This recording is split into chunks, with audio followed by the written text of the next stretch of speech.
Thank you, Mr. Speaker, for the opportunity to comment on the statement ably made by my colleagues. Mr. Speaker, I wish to first of all express my condolences to the bereaved families. It is really, really very painful to have our children to go for recruitment only for us to lose them. But I want us to all take solace in the Almighty Allah. There is nothing that happens that doesn't happen at the right time. This is what the Almighty Allah has ordained for them. Today is their day. No matter how, no matter what, no matter who was there, as what, even if we brought all the presidents of the world to sit there as ministers or whatsoever, once today is ordained for them to die, they will. And this is what has happened. Unless you don't believe in the oneness of God, unless you don't believe in the oneness of the Almighty Allah, it is not anybody who wanted them to die. There is no single officer there who wanted even one single soul to pass. Not even one person hoped and prayed that one person would die there. Let us understand that. If that were the wish of anybody, I haven't seen or thought of that person. Mr. Speaker, I appreciate what you have said. Let us work together. If there are mistakes, let us look into it. I've heard one of my colleagues saying that there are other recruitments to come on. Yes, that is true. It's a very big lesson, and we use the problems that have occurred or the mistakes that would have taken place, and we correct ourselves and forge ahead. We are sitting here, and most probably we might be talking and looking at it politically, with a political lens, but who knows those who have passed? Who knows whether they voted for NDC, NPP, PNC, or even they never voted? But here we are worried. We are not happy because we didn't wish them and we never thought of that. So let us be conscious of that. Let me appreciate the President, His Excellency John Dramani Mahama, for putting a halt to the activity at the Elwak Stadium. Mr. Speaker, I wish to suggest that whether now or in the future, decentralization should be properly done. It could even be done by districts, not regions, by districts. And if we can go down to the grassroots, it can even be by constituency. After all, they are all Ghanaians and they are our people. Rather than let people travel maybe from Pusiga to Accra, the Elwak Stadium, only to come and then die when nobody ever dreamt of it. So, Mr. Speaker, I wish to call on all of us to stay united and then to talk and to note that we are a representative of everybody and not one particular person. And that when something like this happens, we should fight together, forge ahead, look at the best that will lead us on our way forward. I thank you very much, Mr. Speaker, for the opportunity.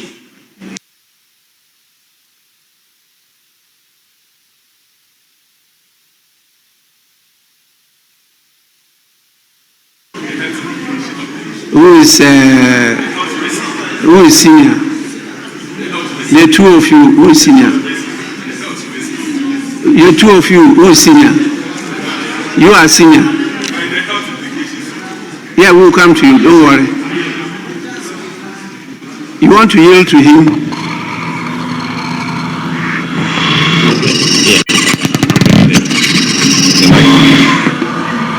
Thank you, Mr. Speaker, for this special opportunity. Sorry, just a minute.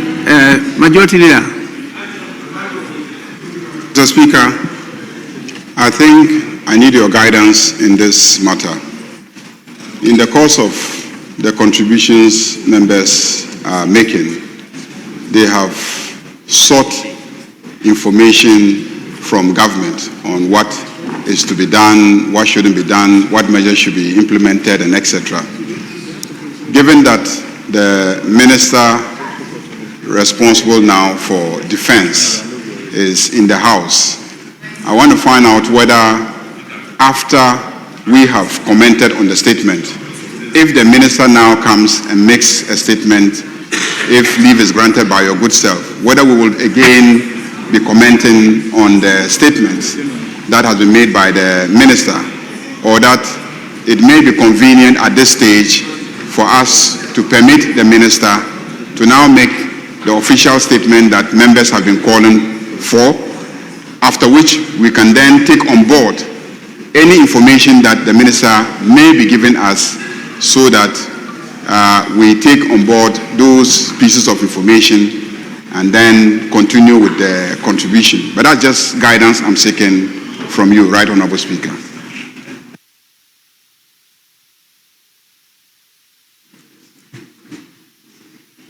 Will Minority Leader. Speaker, with respect. Mr. Speaker, what we are doing now is guided by Order 93. Now, if the minister chooses to come before us, he comes here under Order 91. There is no such estoppel rule that would operate against comments by members under Order 93. If the Honorable Minister comes to this House to make a statement, which statement will be regulated by 91, the rule permits under 91(4) for members of this House to make comments. So, Mr. Speaker, with respect and in all humility, I do not think that there is anything at all for your guidance to be sought on. The majority leader, most respectfully, must allow the chair to guide proceedings under the rules that have been invoked for now. If the minister later comes to say he has something to say, nothing stops the minister. And that one would also be guided by a different rule. But to say that he wants to find out whether if the minister comes and says something, members will be permitted to make comment. Mr. Speaker, that would be another speculation that the rules would not permit. So, Mr. Speaker, I beg of the majority leader to allow proceedings to go on without any interruption. I so submit, sir. Honorable members, it's for the reasons that the minority leader has just adduced that I wanted clarification. Whether he was going to make the statement as a minister or as a member of the House.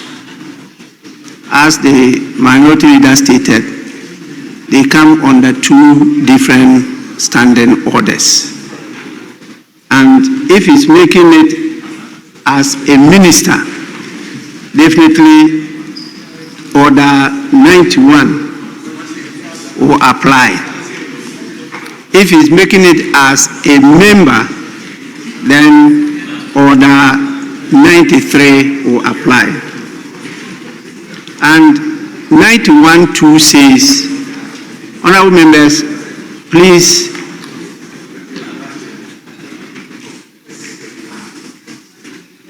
we need your attention. This is an important matter. Are you vexed or you are leaving the premises? You are leaving. Honorable Member.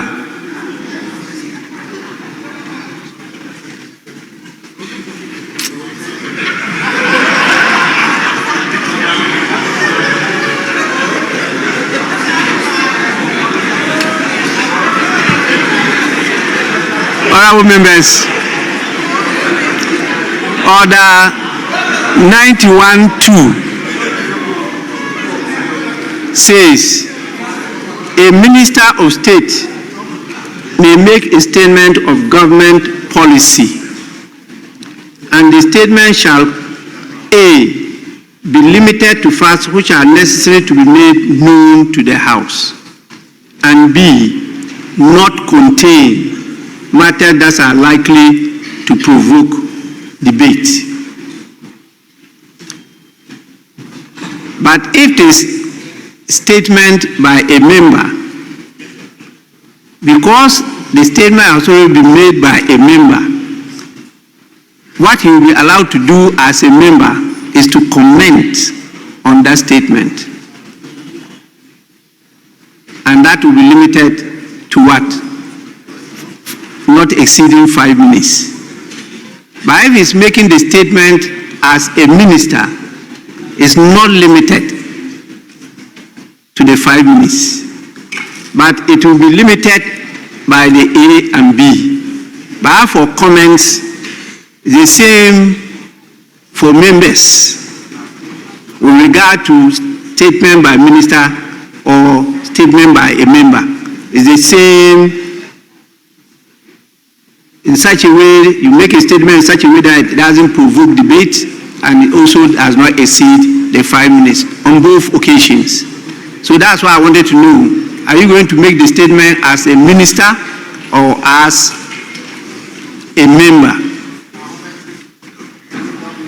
Mr. Speaker, he will make the statement as a minister.